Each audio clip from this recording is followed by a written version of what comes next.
Good morning, नमस्कार। आज का अखबार में आप सभी का स्वागत है। मैं हूं आपके साथ साक्षी केसरी। तो शुरुआत करते हैं अखबारों की सुर्खियां क्या कह रही हैं, आज कौन सी खबर है जो सुर्खियों में है। सबसे पहले तो आपको बता दें कि उत्तर प्रदेश की ये खबर सुर्खियों में है। आज उत्तर प्रदेश को उसका मुख्यमंत्री मिलने वाला है। योगी आदित्यनाथ एक बार फिर से मुख्यमंत्री पद की शपथ लेने वाले हैं। लखनऊ के इकाना स्टेडियम में भव्य तैयारियां की गई हैं। कल की अगर बात करें तो कल विधायक दल की बैठक हुई थी और विधायक दल के नेता चुन लिए गए हैं योगी आदित्यनाथ, और उसके बाद उन्होंने राज्यपाल आनंदीबेन पटेल से मुलाकात की और सरकार बनाने का दावा पेश किया, जिसके बाद आनंदीबेन पटेल ने उन्हें सरकार बनाने के लिए न्योता दिया।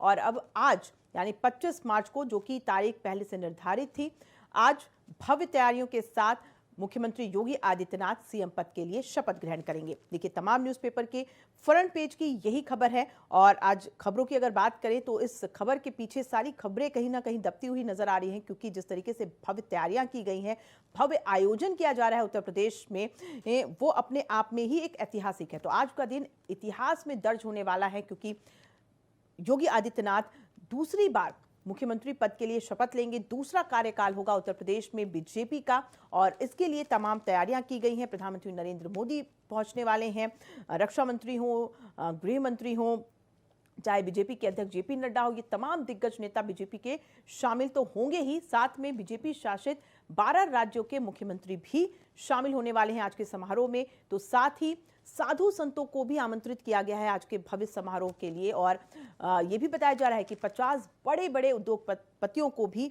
आमंत्रित किया गया है, चाहे अंबानी, अडानी हो, टाटा हो, सभी को आमंत्रित किया गया है। तो बॉलीवुड सितारों को भी आमंत्रित किया गया है। इसी बात से समझा जा सकता है कि ये समारोह कितना भव्य है।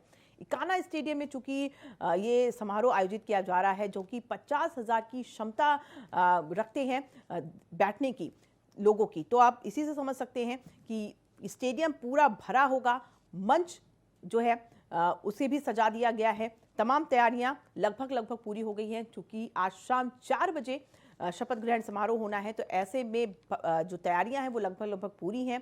ये भी बताया जा रहा है, चूंकि स्टेडियम में आयोजित किया जा रहा है ये समारोह, इसके लिए मंच से जो लोग दूर बैठेंगे वो किस तरीके से शपथ ग्रहण के एक एक पल को के साक्षी बन सकेंगे, एंजॉय कर सकेंगे, इसके लिए बताया जा रहा है कि 7 से 8 एलईडी स्क्रीन भी लगाई गई हैं। यानी तस्वीर जो होगी शपथ ग्रहण समारोह की, वो बहुत ही साफ होगी। लोग उसे आसानी से देख सकेंगे और उस पल के साक्षी बन सकेंगे। आज ऐतिहासिक दिन। साथ ही ये भी बताया जा रहा है कि योगी आदित्यनाथ चूंकि दूसरे मुख्यमंत्री के तौर पर शपथ लेंगे, तो साथ ही उनके मंत्रिमंडल से भी 46 से 47 मंत्री शपथ ले सकते हैं उनके शपथ ग्रहण समारोह के बाद, क्योंकि राज्यपाल आनंदीबेन पटेल ने यह भी प्रस्ताव रखा था कि मंत्रिमंडल का लिस्ट जो है वो भी दी जाए, ताकि उनके भी शपथ ग्रहण हो सके। हालांकि उनके अभी विभाग क्या होंगे इसके बारे में ना कोई जानकारी है। वो तैयारियां उनकी पूरी है। बीजेपी की तरफ से सारी लिस्ट तैयार कर ली गई है, कौन से विभाग किसको मंत्री को देना है ये भी तैयारी कर ली गई है, लेकिन अभी आधिकारिक रूप से कुछ भी ऐलान नहीं किया गया है। लेकिन ये बात सामने आ रही है कि 46 मंत्री शपथ ले सकते हैं, और जिसमें से बहुत अहम ये बात भी सामने आ रही है कि इसमें 7 से 8 महिला विधायक मंत्री पद में शामिल हो सकती हैं। यानी कैबिनेट में इस बार महिलाएं भी नजर आने वाली हैं, और उनकी संख्या भी 7 से 8 बताई जा रही है। जिसमें से जो संभावित मंत्रियों की बात अगर करें तो देखिए, अदिति सिंह का नाम आ रहा है, अपर्णा यादव जो कि सपा में थी और मुलायम सिंह यादव की छोटी बहू हैं, जिन्होंने सपा का साथ छोड़ा, बीजेपी में शामिल हुई, उनका नाम भी इस लिस्ट में शामिल हो रहा है, ऐसा बताया जा रहा है। सूत्रों के हवाले से ये भी जानकारी है। तो वहीं सतीश महाना हो, स्वतंत्र देव सिंह जो कि उत्तर प्रदेश के प्रभारी रहे हैं और बहुत ही अहम भूमिका उन्होंने निभाई है, और इस बार उन्हें कैबिनेट में जगह दी जा रही है, इस तरीके की जानकारी मिल रही है। तो वहीं कई ऐसे नाम भी शामिल हैं जो कि पहले पिछले कार्यकाल में मंत्री रह चुके हैं। इस बार फिर से उन्हें मंत्री पद में शामिल किया जा रहा है, कैबिनेट में जगह दी जा रही है। तो वहीं कई नए चेहरे भी शामिल हो रहे हैं। तो देखिए, तमाम न्यूज़पेपर में ये इस बात का भी जिक्र है कि इस बार कैबिनेट में युवा नेतृत्व ज्यादा दिखाई देगी। वैसे तो संख्या 62 मंत्रियों की है, लेकिन फिलहाल जो जानकारी मिल रही है उसके अनुसार 46 से 48 मंत्री आज शपथ ले सकते हैं। और ये जो तस्वीर है, ये जो अभी कयास लगाए जा रहे हैं, ये तभी साफ होगी जब शपथ ग्रहण समारोह होगा।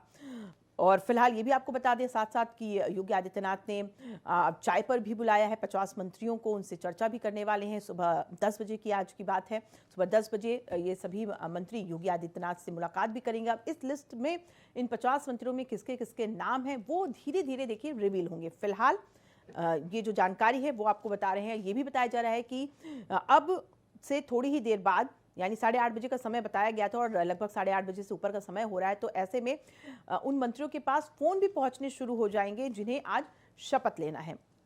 तो ये तमाम आज की महाशपथ की और आगे जो पल पल जो तस्वीर होगी वो हम आप तक ज़रूर पहुंचाएंगे, क्योंकि कान्हा स्टेडियम में हमारे रिपोर्टर्स तैनात हैं, वो वहां की पल पल की तस्वीरें साझा करेंगे और जो जानकारी होगी, जो शपथ ग्रहण समारोह का जो एक एक पल होगा, जो कान्हा स्टेडियम में जो लोग नहीं होंगे, जो अपने घरों में हैं, देश के कोने कोने में हैं, वो टीवी के जरिए देख सकेंगे। इंडिया वॉइस हर एक तस्वीर को साझा करने वाला है। पूरी तैयारियां जो है की गई हैं, इसलिए दिन भर आज आप इंडिया वॉइस देखिए, हर एक तस्वीर आपके साथ साझा की जाएगी।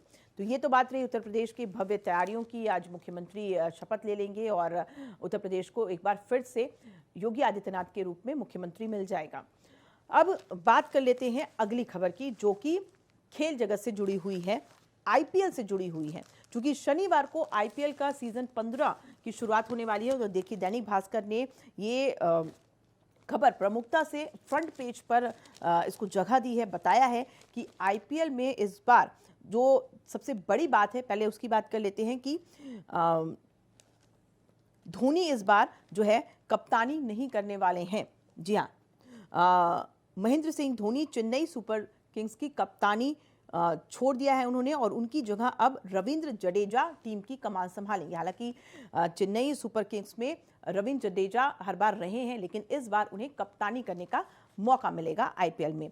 वहीं देखिए एक रिसर्च भी की गई और इस बार ये बताया जा रहा है कि इस बार आईपीएल की जो टीमें होंगी ना, उसमें युवा खिलाड़ी ज्यादा नजर आने वाले हैं। 235 में से 174 खिलाड़ी 30 साल तक के उम्र के हैं, उससे कम के हैं।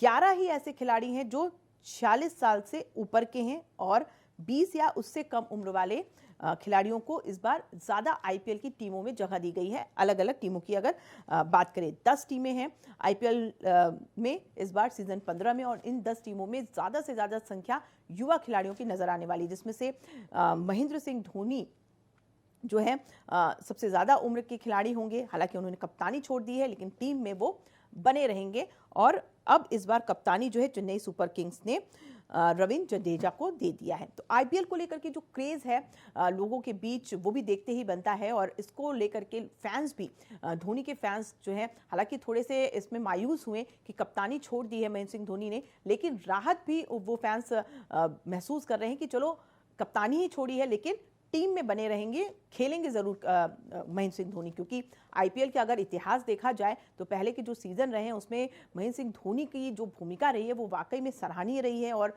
उनके नेतृत्व में टीम ने जीत भी कई बार हासिल की है। तो इस वजह से आईपीएल बहुत इंपॉर्टेंट हो जाता है। इससे जुड़ी हर एक खबर वो फैंस जानना चाहते हैं जो क्रिकेट में इंटरेस्ट रखते हैं।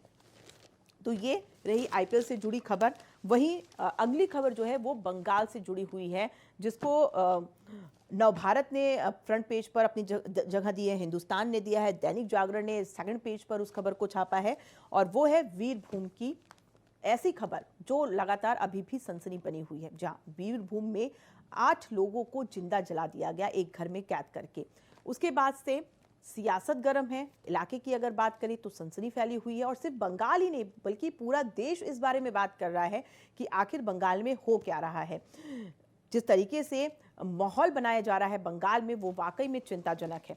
ममता बनर्जी की सरकार पर बीजेपी ने सवाल खड़े किए तो ममता बनर्जी ने भी पलटवार बीजेपी पर किया। उन्होंने कहा कि बीजेपी दूसरे मुद्दों से भटकाना चाहती है और इसीलिए इन मुद्दों को उठा रही है, ममता सरकार पर उंगली उठा रही है। लेकिन अब ममता सरकार में आपको बता दें कि मुख्यमंत्री ममता बनर्जी ने सख्त एक्शन लिया है। तृणमूल कांग्रेस का एक नेता गिरफ्तार किया गया है इस मामले में। आपको बता दें कि कांग्रेस नेता अनारुल हुसैन को गुरुवार को हिरासत में लिया गया है और अब पूछताछ की जा रही है।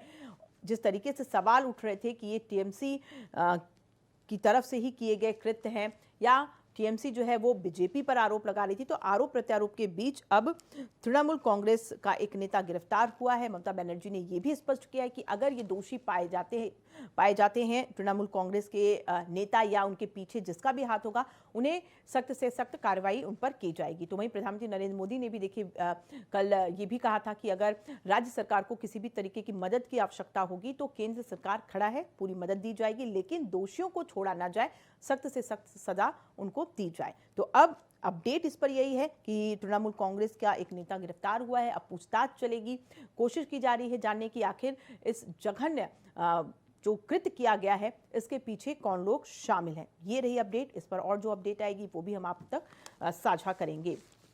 तो ये वो तमाम खबरें हैं जिस पर हमारी नज़र बनी रहेगी। वहीं पेट्रोल डीजल के दामों में जो बढ़ोतरी हुई है बीते दिनों, अब सीएनजी और पीएनजी में भी 1 रुपए की बढ़ोतरी हो गई है। तो ऐसे में जाहिर सी बात है कि आम जनता भी चिंतित है।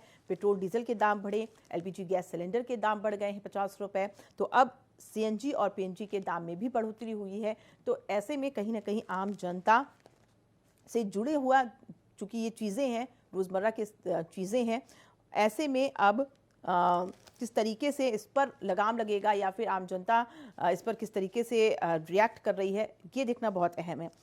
एक बार फिर से महंगाई की मार देखी जा रही है। सीएनजी कहाँ पर कितने दाम हैं वो भी हम आपको बता दें। दिल्ली में 59 रुपये 1 पैसे दाम हो गए हैं सीएनजी की। तो गाजियाबाद में 61 रुपये 58 पैसे, गुरुग्राम में 67 रुपये 37 पैसे सीएनजी पहुंच गई है। वहीं देश की राजधानी नई दिल्ली में पेट्रोल और डीजल की अगर बात करें तो नई दिल्ली में 97 रुपये 81 पैसे प्रति लीटर पेट्रोल की कीमत हो गई है और डीजल की बात करें तो 89 रुपये 7 पैसे डीजल के दाम हो गए हैं। तो अब चूंकि बढ़ती महंगाई को लेकर के आम जनता परेशान है, सवाल भी खड़े किए जा रहे हैं, लेकिन इस पर सरकार अब किस तरीके से रोक लगाएगी या सरकार इस पर किस तरीके का काम करेगी, ये आने वाले दिनों में पता चलेगा। तो फिलहाल इन खबरों से हमने आपको रूबरू कराया, इन्हीं खबरों पर हम अपडेट भी आपको देंगे। इसके लिए आप इंडिया वॉइस देखते रहिए और आज के अखबार में फिलहाल आज के लिए आपसे इजाजत चाहूंगी। कल फिर हम हाजिर होंगे आज के अखबार के साथ। आज के लिए इतना ही। नमस्कार।